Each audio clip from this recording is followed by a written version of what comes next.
Yenge bandeko na ngai. Napesi bino mbote mingi na ngonga oyo. Napesi bino mbote mingi na ndenge boyambinga na bandako na bino. Nakumisi Nzambe po asimbi likolo na se. Nakumisi Nzambe po aza kopesa ngai na bino pema ya ofele komonisa biso mokolo na mokolo. Naye kaka mpona korepondre mama Olive na makambo ozali koloba. Mama, eza pasi parce que yo oza mama, ozali première dame. Vraiment, eloko moko liboso na koloba na yo. Toujours, tolandaka mingi exemple ya bakolo batambolaki na ndenge ya malamu. Ozali mwasi oyo vraiment ne bandeli toyebaki ke ozali mwasi ya dignité. Parce que, à partir na ntango yo yaki na maboko ya mobali na yo, Joseph Kabila, toyebaki ete en tout cas, donc mosungi ya Joseph Kabila ye na ndenge ezali ke ndenge tolobaka ke conseiller ya liboso ya mobali ezalaka toujours mwasi. Ekoki kozala ke mobali aza na baconseiller aza na nini mais na moment eza na moment moko que ça soit ba garde corps que ça soit ba conseiller batikaka bino otikalaka yo na mobali na yo. Lelo oyo mobali na yo akoki kozala na baconseiller mais ndenge nayebeli en tant que biso mibali nakoyoka plus mwasi na ngai ke conseiller. Parce que conseiller akosala erreur mais mwasi na ngai akosala jamais erreur po ayebi ke lelo soki atianga na erreur ye moko mpe akoti na erreur. Ndenge tozoloba na moment oyo erreur oyo mobali oyo atambolaki nango yo mpe okoti na yo mpe oza na kati oyo du nombre. Mais moment eloko vraiment esali pasi parce que eloko ya liboso yo okende kotia Shadar loboko na mutu. Mais Shadar aza na mwasi na ye. Pourquoi pas mwasi na kosala propagande ya mobali na ye? Yo ozali première dame. Vraiment ozali première dame. Oyo balobi leo donc na basi nyonso ya Congo. Yo ozali kwa numéro 1 pour première dame. Peut-être ete mosusu ozoyeba valeur ya kombo première dame. Te première dame eza donc mwasi numéro 1 ya basi nyonso na kati ya Congo ezali yo. Mais maman, vraiment, olimbisanga na likambo na koloba, ozali penza ko mériter kozala la première dame te. Parce que namona yango na monde entier, en fait, tovanda, totala ba télévision, tolanda ba histoire,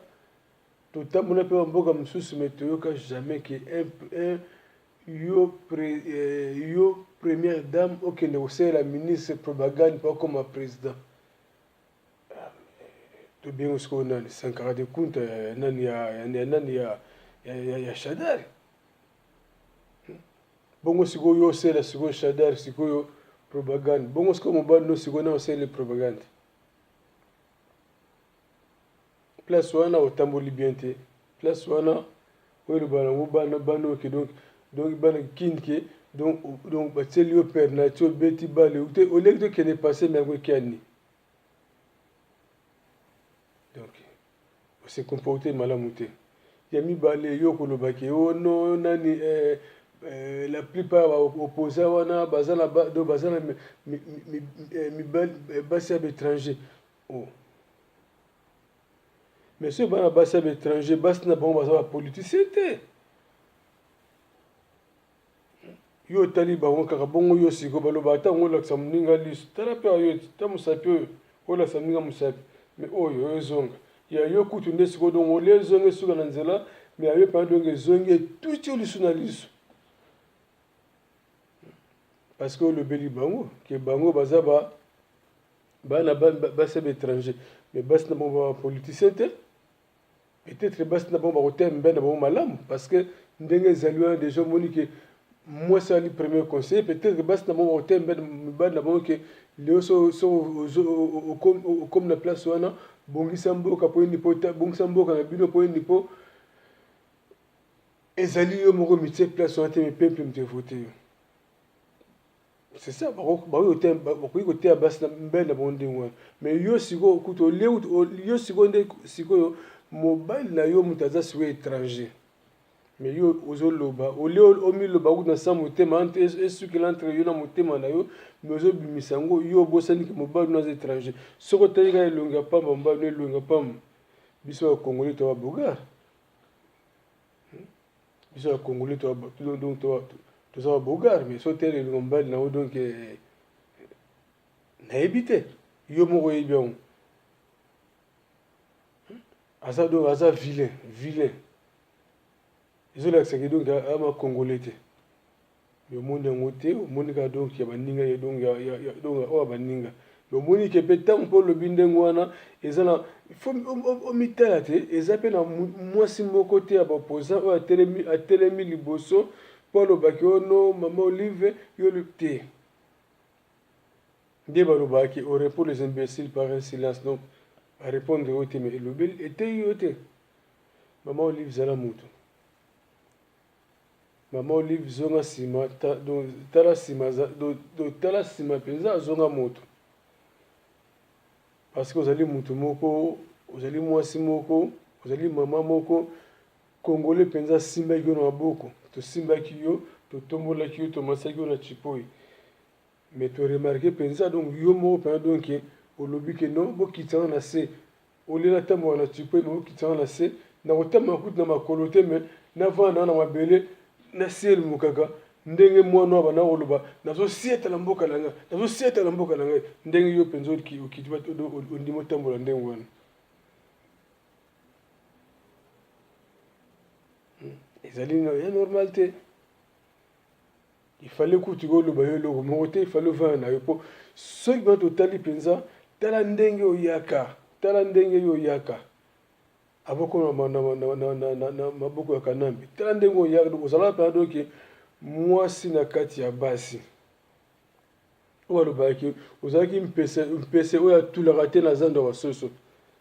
mais lelo oyo vanda okomi lokola mpesa kokauka oyo ezali ke donc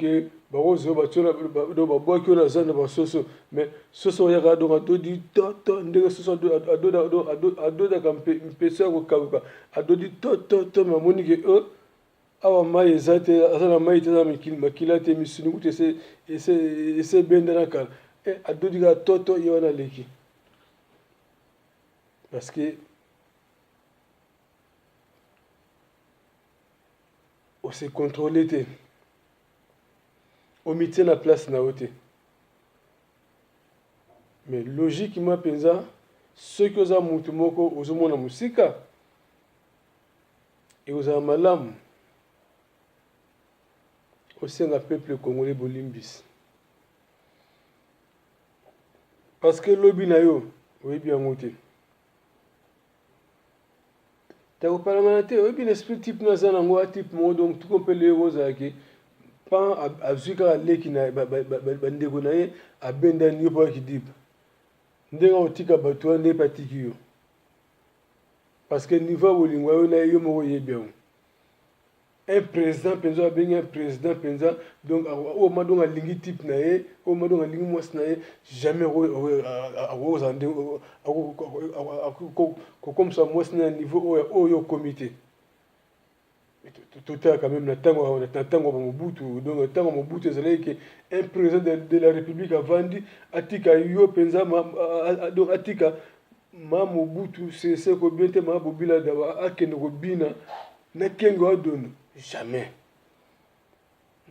oyo tobengaka vie sekula jamais kosala yango te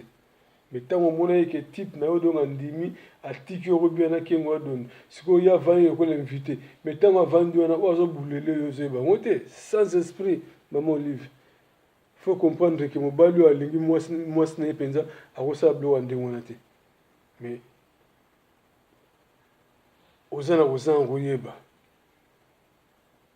oza na kozanga koyeba mais vanda mpenza soki mpo oza baconseiller ya bien soki penza oza penza do moto asambelaka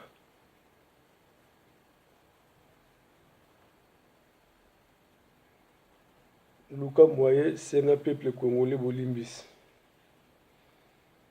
soki mpe ozali vrai congolais soki mpe ozali moto osambelaka soki mpe ozali mpe première dame luka ose rectifie na place wana omeka kosenga peuple congolais bolimbisi oluki mwa raison moko kaka boye mpo tokocomprendre parce que toyebi ke bon oza mwasi senga bolimbisi déjà mwa bakanda wana omoni soki mpenza otushaka pwe wana te olingi komona jamais mutu moko te alingi koleka na ekran alingi kofinga yo jamais so omoni tolobeli yo mpo olobi attends tokotika tante quand même tokotika tante tokotika tante quand même vraiment na moment oyo tooloba boye sikoyo ozomona teke donc eza na basi mosusu baofingo na télévision baleki na kitoko parce que oza su ndenge ozalaka te ozalaka mwasi ngata basi mais sikoyo okoma sikoyo mwasi soki na kati ya banini toyebi te rien alors senga bolimbisi balimbisa yo kayelo omona kosenga nzambe alimbiso parce que oyebi nini ozoloba te ozomona lelo olingo olakisa bolingo epa mobali na yo ke nalingi mobali nanga mingi oyo nyonso bakongolais azoloba eza yango te do nalingi mobali non mais nde elo moko nasengi na yo kaka senga congolais bolimbisi wana omoni ke kozala malamu tosuki wana merci